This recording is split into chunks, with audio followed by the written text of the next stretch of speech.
Hoje vamos descobrir a história do homem que os médicos disseram que nunca poderia andar direito, que o examinaram antes de assinar contrato e recomendaram que não fosse contratado, que nasceu com a coluna vertebral desviada e uma perna 6 centímetros mais curta que a outra, e que mesmo assim se tornou o jogador mais devastador que o futebol brasileiro já produziu.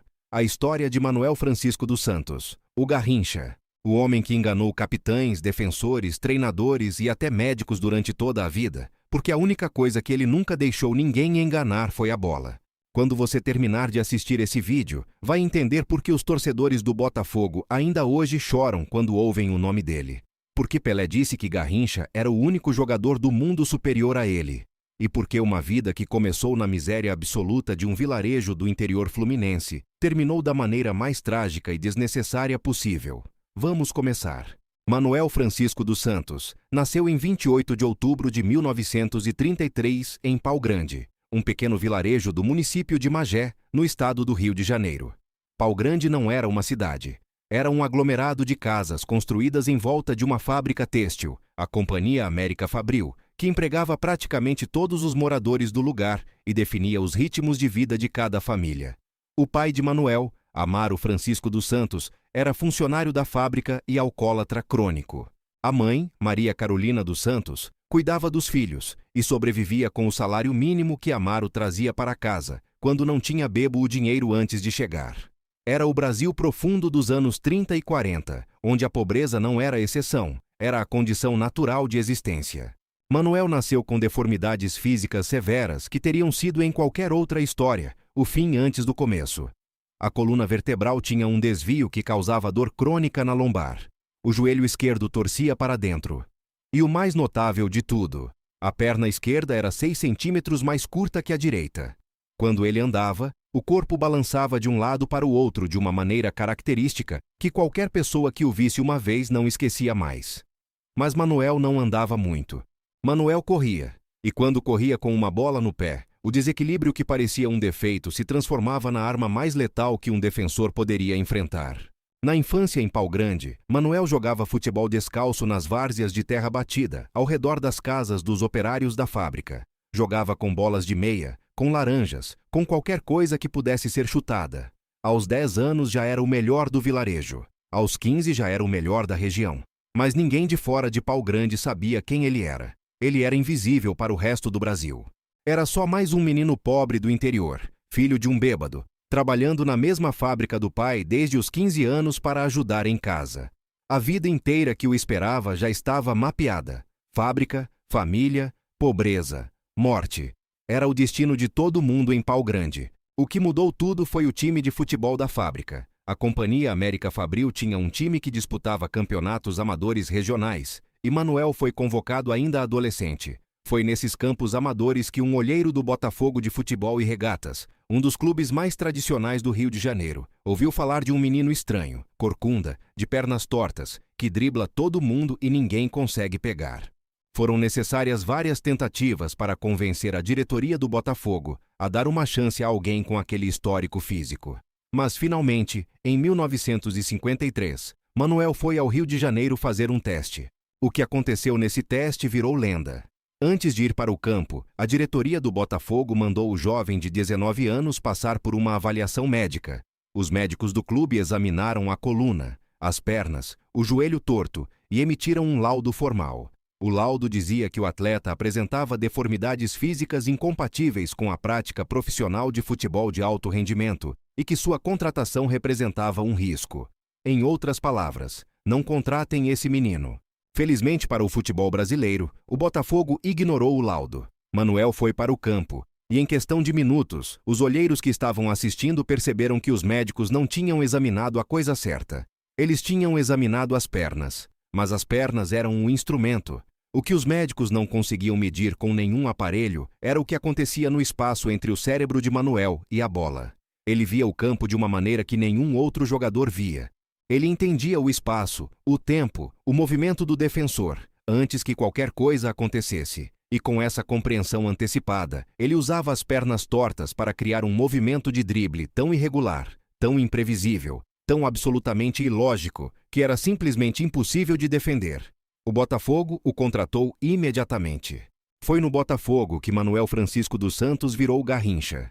O apelido havia sido dado ainda em Pau Grande, por uma irmã mais velha, em referência a um pássaro pequeno e barulhento, muito comum no interior fluminense. O nome grudou. E quando os jornalistas cariocas começaram a escrever sobre o jovem driblador do Botafogo, que ninguém conseguia parar, o nome Garrincha foi o que ficou nos títulos. Não era um nome de herói. Era um nome de passarinho. Mas era o nome que o Brasil inteiro aprenderia a gritar nas próximas 2 décadas. Seu estilo de jogo era diferente de tudo que o futebol brasileiro havia visto até aquele momento. Garrincha jogava pela ponta direita e seu esquema era sempre o mesmo, tão previsível na intenção quanto impossível na execução. Ele recebia a bola, olhava para o defensor, fingia que ia por um lado, ia pelo outro e cruzava na área. Parecia simples, era impossível. Defensores que sabiam exatamente o que ele ia fazer, que tinham sido avisados pelo treinador sobre cada movimento, que tinham estudado os filmes dos jogos anteriores, ainda assim não conseguiam parar. Porque o drible de Garrincha não era uma finta técnica aprendida. Era um transtorno orgânico de equilíbrio convertido em arte. As pernas tortas criavam um ângulo de mudança de direção que violava as leis físicas do movimento humano normal. Nenhum defensor podia se preparar para algo que não deveria ser anatomicamente possível. A história que dá título a esse vídeo aconteceu num jogo do Botafogo, em meados dos anos 1950, numa dessas partidas interioranas que os clubes do Rio faziam com frequência contra times locais de cidades menores do estado. O capitão do time adversário, um zagueiro corpulento que já havia nascido com a autoconfiança excessiva de quem sempre foi o maior do pedaço na sua cidade, foi até a arquibancada durante o aquecimento e viu um homem sentado sozinho, assistindo ao jogo antes de começar.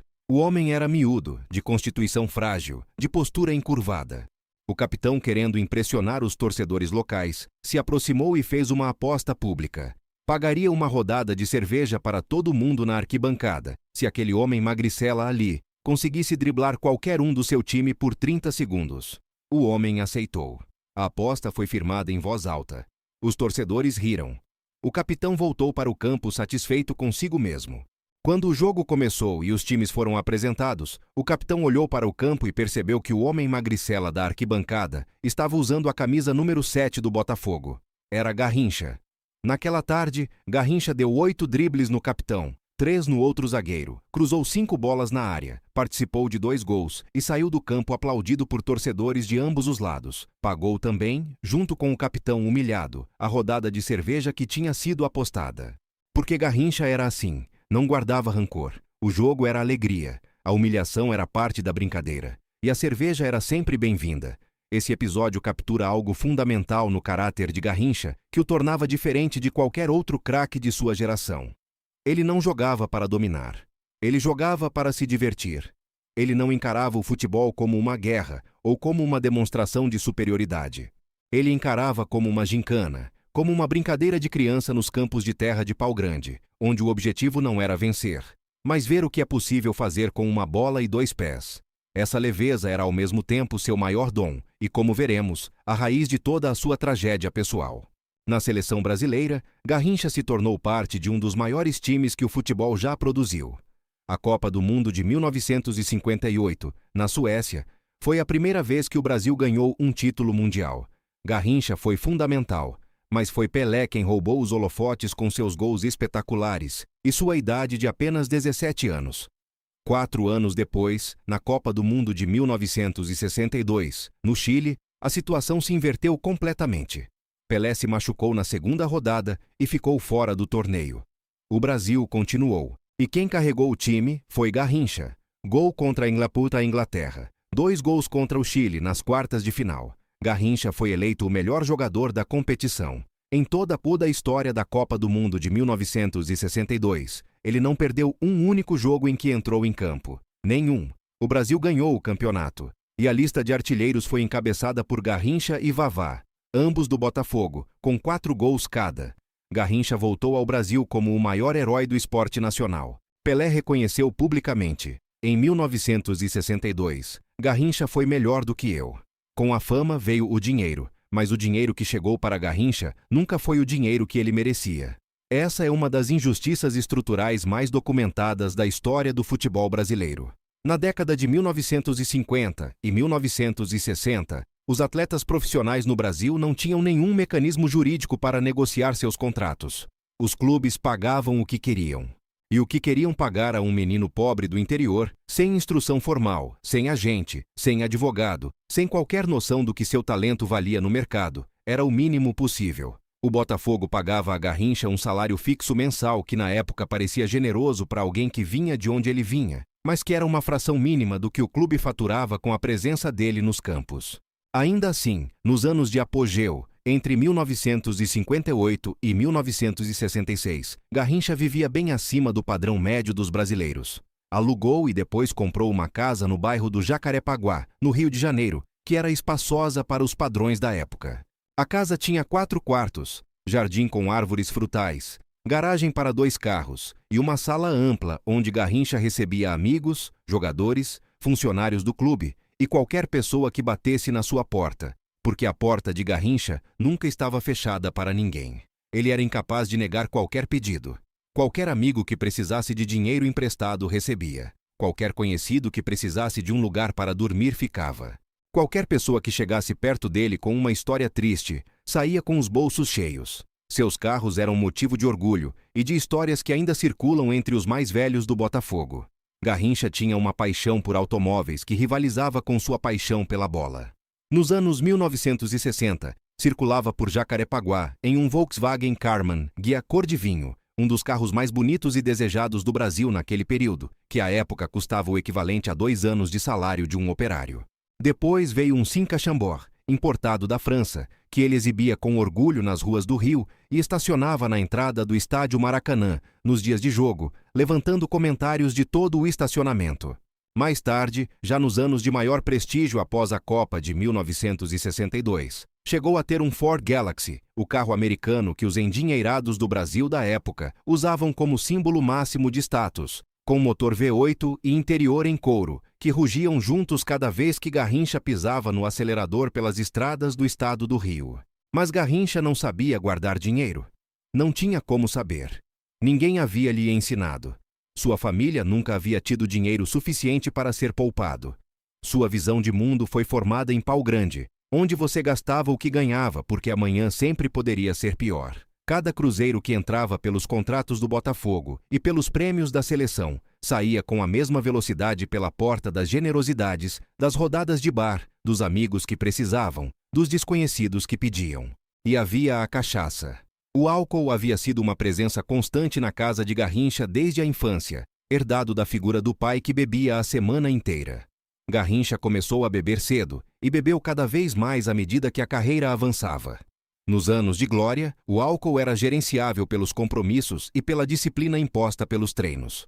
Mas quando os joelhos começaram a ceder, quando as lesões se acumularam, quando o corpo que havia sido maltratado pela própria estrutura física desde o nascimento começou a apresentar a conta de décadas de esforço extraordinário, a cachaça passou a ocupar o espaço que o futebol havia deixado vazio. A aposentadoria oficial de Garrincha do futebol profissional aconteceu em 1972, quando ele tinha 38 anos. Os últimos anos de carreira haviam sido dolorosos. Depois do Botafogo, passou por Corinthians, Portuguesa de Desportos, Atlético Júnior na Colômbia, Flamengo, Bangu e outros clubes menores. Cada passagem era mais triste que a anterior. O drible ainda aparecia às vezes, como um clarão de algo grandioso que havia sido. Mas as pernas não aguentavam mais. Os joelhos estavam destruídos, e o vício no álcool havia se tornado tão dominante que os treinadores não conseguiam mais garantir que Garrincha chegaria ao campo em condições de jogar. Quando saiu do futebol, não havia dinheiro. As casas haviam sido vendidas para pagar dívidas. Os carros tinham ido. Os amigos que tinham sido tão numerosos nos anos de glória haviam desaparecido com a mesma velocidade que o dinheiro. Garrincha voltou para Pau Grande, para a mesma fábrica de onde tinha saído adolescente em busca de uma vida diferente. Mas agora Pau Grande não era mais o ponto de partida de uma grande aventura. Era o ponto de chegada de uma descida longa e brutal. Os últimos anos foram de uma crueldade que nenhum torcedor que o viu jogar conseguia acreditar que fosse possível acontecer com aquele homem. Garrincha vivia em condições precárias, dependente da generosidade de vizinhos e de pequenos pagamentos esporádicos que o Botafogo, reconhecendo sua responsabilidade moral com o craque que havia feito o clube mundialmente famoso, enviava sem regularidade. Ele bebia cachaça todos os dias. Chegou a ser internado múltiplas vezes em hospitais públicos do Rio de Janeiro com complicações hepáticas. Os médicos avisavam, a família avisava, os amigos que ainda restavam avisavam. Garrincha a agradecer e continuava bebendo. Em 20 de janeiro de 1983, Manuel Francisco dos Santos morreu no Hospital Miguel Couto, na Gávea, Rio de Janeiro, em decorrência de cirrose hepática aguda. Tinha 49 anos. No momento da morte, não havia dinheiro para pagar o enterro. A família precisou de ajuda. O governo do estado do Rio de Janeiro e o Botafogo custearam o velório e o sepultamento. Seu caixão foi levado ao Maracanã, antes do sepultamento, onde milhares de pessoas foram se despedir. Crescentes e adultos que tinham assistido a 2 títulos mundiais choravam encostados nas arquibancadas do mesmo estádio onde ele havia enlouquecido defensores da Inglaterra, da Espanha, da Iugoslávia, do Chile. O que o Brasil enterrou naquele dia não era apenas um jogador de futebol. Era a prova mais cruel de que o país sempre soube como celebrar seus heróis e nunca aprendeu como protegê-los. Garrincha deu ao Brasil 2 Copas do Mundo. Em troca, o Brasil lhe deu um salário injusto, contratos desiguais, nenhuma estrutura de apoio na aposentadoria e o silêncio constrangedor de quem olha para a miséria de um ídolo e não sabe o que fazer com ela. A genialidade de Garrincha foi tratada como patrimônio nacional enquanto produzia resultados. Quando não produzia mais, foi tratada como problema alheio. Mas o legado de Garrincha é imortal da mesma maneira que é imortal o legado de qualquer artista que deu ao mundo algo que o mundo nunca havia visto antes. Há imagens em preto e branco do drible dele no Maracanã, que resistiram ao tempo com o mesmo poder com que resistem as pinturas de um museu. Você olha e sente que está diante de algo que não deveria ser humano. Há relatos de defensores que dizem que tentaram parar Garrincha por anos, que estudaram cada movimento, que se prepararam meticulosamente e que na hora do jogo a bola sumia de um jeito que parecia bruxaria. Há a estatística impossível, verificada e reverificada por historiadores do esporte. Garrincha nunca perdeu uma partida em que jogou pela seleção brasileira. Nunca. Em 49 jogos com a camisa amarela. 46 vitórias, 3 empates, 0 derrotas. Hoje, em Pau Grande, existe um museu em sua homenagem instalado no mesmo galpão, onde fica o campo onde ele aprendeu a jogar. A estátua na fachada retrata aquela postura característica. O corpo levemente inclinado, a bola nos pés, o rosto concentrado com aquele sorriso permanente que nunca abandonou, nem nos dias mais difíceis. Botafogo aposentou a camisa número 7 em sua homenagem. O nome Garrincha virou sinônimo de alegria no futebol, de improviso, de gênio sem método, de talento que não precisa de explicação porque sua existência já é a explicação de si mesma. A história de Garrincha é ao mesmo tempo a história mais linda e a mais cruel que o futebol brasileiro já produziu. É a história de que talento sem proteção é vulnerabilidade, de que gênio sem suporte é tragédia adiada, de que um país que ama seus heróis com garra, mas os abandona com facilidade, precisa olhar honestamente para o que faz com as pessoas que carrega no escudo e depois larga na sarjeta. Garrincha ganhou 2 Copas do Mundo com pernas que um médico disse que não serviam para jogar futebol.